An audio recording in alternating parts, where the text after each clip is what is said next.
Have you ever had someone tell you they love you, that you're so important to them, that you mean a lot and they value you, and then they do nothing to show it? They don't do anything in the physical space to prove their words. It's a pretty common scenario, so I'm sure a lot of you have experienced something like that, and unfortunately, it's a pretty common scenario for Nintendo Switch, because so many of these major publishers profess their love for our little hybrid, and then they don't do much at all. Sorry about the very plain, boring setup and the white wall. I am clearly not in my normal place of recording, so I've got some Disney lithographs for you, and I've got a dangling SNES controller in honor of the supposed, probably, maybe, yeah, they're coming SNES games, hopefully hitting the Switch soon. This whole video came to life because of EA's flip-flopping nature when it comes to Nintendo Switch. A few weeks back, EA CEO Andrew Wilson came out and said, hey, guess what? We're not really putting anything on Switch, and the reason is because we know that people that play our games would rather play them and buy them on PS4 and Xbox One and wouldn't get them on Switch. So that's why we basically put nothing on Switch.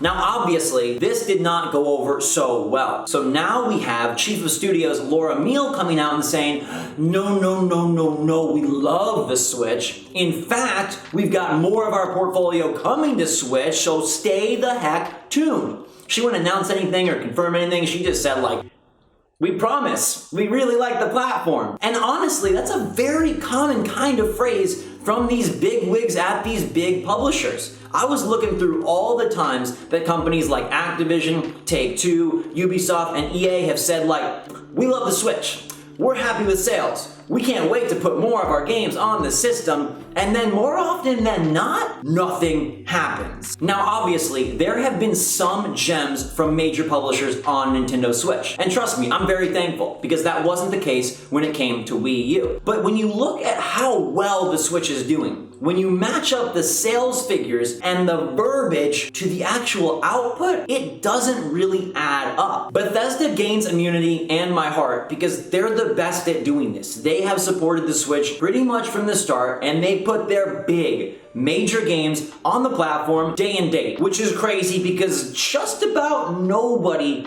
really does that, save for a few titles here and there. But let's start with EA, since Electronic Arts is the reason for this video in the first place. Let me remind you that back in 2017, right after the Switch launched, Andrew Wilson said they felt really good about it, that they were really excited about the new market and the fact that they would be able to bring their games to a new set of players, which was super exciting. And that was when the Switch had barely sold any units. And at one point, it seemed like they'd get on the right track because they started off with FIFA, to be expected. Sports titles make a lot of sense. They even brought some indie stuff like Faye and eventually Unravel 2. But what else have they done? Really nothing. I mean, at least pull a Capcom and throw us some of your old catalog for a questionable price. That's at least better than nothing. And look, I understand PR, you gotta come out and say something, you wanna sound good to the gamers, to the investors, even to the people writing the articles. But frankly, I'm so sick of reading and seeing that people love the Switch and then they don't show it. Ubisoft kinda bugs me as well, because they started off super strong. Mario plus Rabbids as an exclusive title in the first year of Switch was huge, and the game was really good, and it did pretty darn well, and everybody kinda fell in love with Davide and the whole idea. And obviously they brought their Just Dances, they did some indie work, porting over Child of Light and Valiant Hearts, and here we are in year 3, about to launch Nintendo Switch Lite, and you'd think that by now, support would be super strong, given that they've had years of sales data to show that this thing is legit. But what have we gotten from Ubisoft in 2019, and what do we have to look forward to from Ubisoft for the rest of the year? We got Trials Rising near the beginning of this calendar, and it wasn't so great. And then we got the Assassin's Creed 3 remaster, which I don't know anyone that's played that. Have you played it? I mean, it's cool that there's Assassin's Creed on the platform, kind of uncool that it's Assassin's Creed 3. I mean, I guess it's okay because it was remastered elsewhere as well, but it came to Switch way later than the other version. And then the rest of the year for Ubisoft is totally empty. They're shooting blanks. They didn't even put out Steep, which I didn't really want in the first place, but they didn't even put out Steep. And yeah, we're getting the Zelda Alike Gods and Monsters in 2020, but why not Roller Champions? That was a darling of this year's E3. A super fun party sports game that's accessible and that reminds people and myself of the fun we had in Rocket League. It would be perfect for Switch. But guess what platform it's not coming to? Nintendo Switch. Let's be honest, EA's Nintendo Switch games page is kind of sad. It's FIFA, Unravel 2, and Faye. Now, I really like both Unravel 2 and Faye. Like I said, Faye was a good start of something brilliant, and it kind of stopped. We don't even have enough squares to make this thing even. Now, Ubisoft's Nintendo Switch page is definitely more fully fleshed out than EA's, but the list of games they choose to highlight is interesting. Of course, it starts with Mario plus Rabbids Kingdom Battle, because that's the crown jewel of Ubisoft's Switch treasure chest, and then they roll Just Dance because those sell like hotcakes and still come out on Nintendo Wii. Starlink Battle for Alice was another super cool Nintendo crossover, underperformer though for sure. Rayman Legends, a nice one in year one. Monopoly, and that's it. In fact, we have to go over to the store page to find Trials Rising, as well as a few other titles I didn't know existed, like Sports Party and Legendary Fishing, but there's no mention of Assassin's Creed 3. In fact, I had to go to Walmart's Ubisoft page to find AC3, and it's all the way at the bottom. Doesn't mean much, but it's still kind of curious.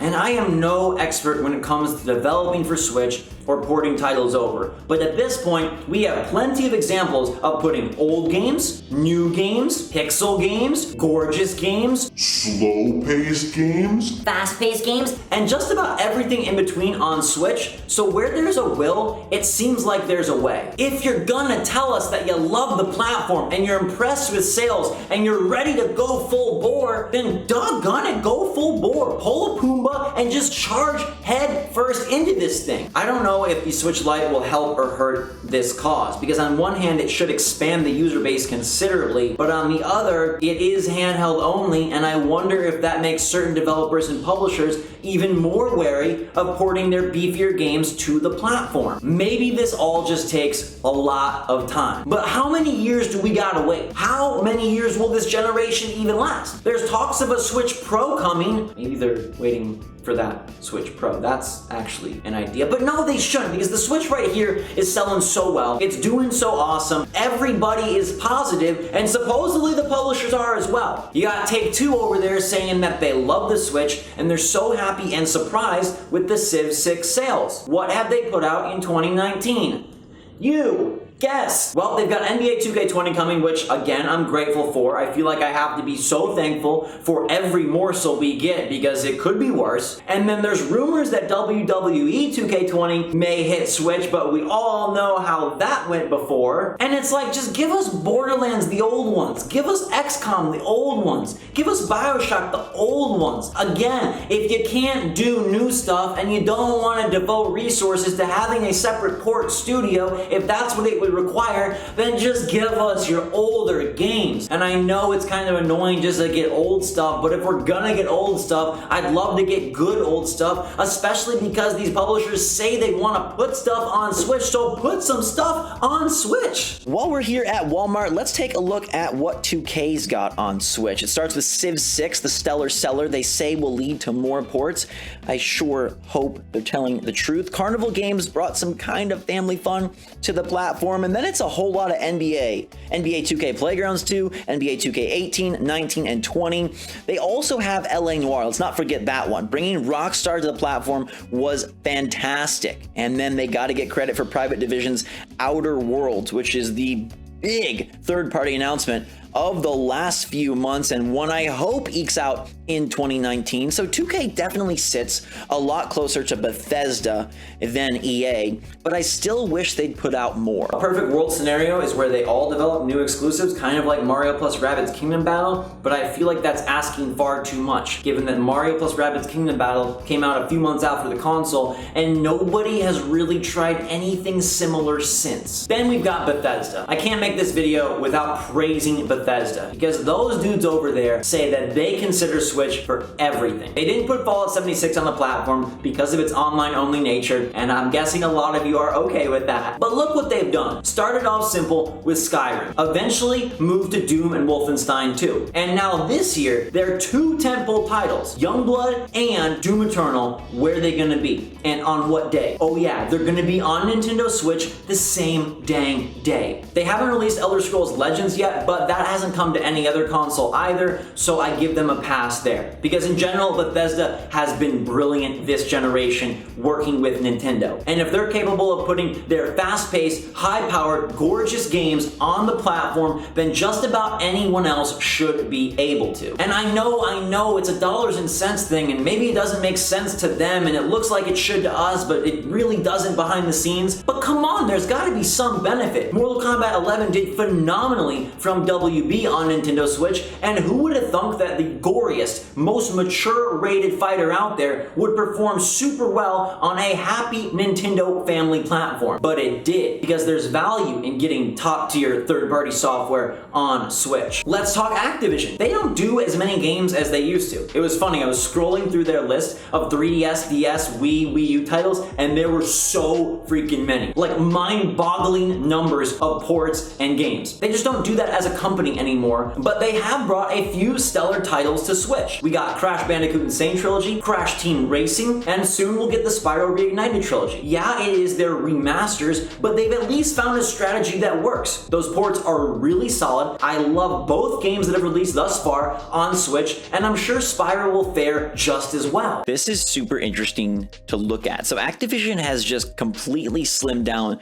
their lineup. Look at what they're putting out in 2019. They got Sekiro, Crash Team Racing Nitro Fueled, Call of Duty Modern Warfare, and then they've got Spyro Reignited for Nintendo Switch. That is it. 1, 2, 3, 3.5 games. But if you scroll back up to when they supported Wii and Wii U, it was just a different era. Look how many titles they put out in 2013, 2012, 2011. So I guess from the Activision standpoint, we can't expect a ton of support because they just don't make a ton of games anymore. So there are many ways to do this. There are plenty of paths to supporting Nintendo Switch. You can go way above and beyond and make exclusives and make this boy smile and probably make a lot of you super happy, but you can also just port your old stuff as long as it's quality and the ports work. You can do remasters, which may fare and perform a little better given the Switch's lack of hardware power. You can be crazy like Bethesda and take your tentpole AAA titles and put them on the console day and freaking date and hope that they run well, and oh by the way, they actually do run pretty darn well. But I just love for more of these big publishers to do more something. And Switch Lite is coming, and it's gonna expand the user base, and maybe it'll bring about a new style of game from these publishers, something more portable focused, more handheld, younger aimed. But I stupidly got so excited when Mario plus Rabbids was announced right off the bat. A bold exclusive from a big publisher coming to Switch, and it was so freaking fun. I dreamed and I hoped that we get more like that. If they weren't able to bring Assassin's Creed Origins or Odyssey, make us a new Assassin's Creed just for Switch. If EA wasn't able to bring Battlefront 2 or Fallen Order to the platform, make us our own Star Wars title just for Nintendo Switch. If Take-Two and 2K couldn't get Borderlands 3 running on the system, then bring us the older games, or XCOM, or BioShock, or Evolve. At the end of the day, PR spin is just that. PR spin, and they'll say what they gotta say to keep things running status quo. There are obviously tons of reasons why a game does or does not make it to Nintendo Switch, but I really hope that these publishers start putting their money where their mouths are, and if they're gonna say that they're bringing more of their portfolio to the platform, then by golly, bring more of your portfolio to the platform. Don't just tease us and promise us and then drop the ball completely. It's super annoying and so disappointing. Nobody deserves to be loved by just words and nothing more. Actions speak far louder. And the Nintendo Switch definitely deserves more than a few quotes of airy fairy fake love. Goodness gracious, I just want more games. Is that too much to ask? I hope you guys enjoyed the video. If you did, give it a big thumbs up. Let me know your take on EA and these publishers saying they love the system and then not really putting much out there. Does it bug you like it bugs me? Do you hope that they decide to get their acts together? Maybe for year 4. It may never happen, but I'm still gonna push for it because this system deserves it. Anyways, guys and girls, thanks so much for watching. Hope you have a fantastic day. Hope you don't mind my makeshift setup too much. And until next time, SwitchForce out.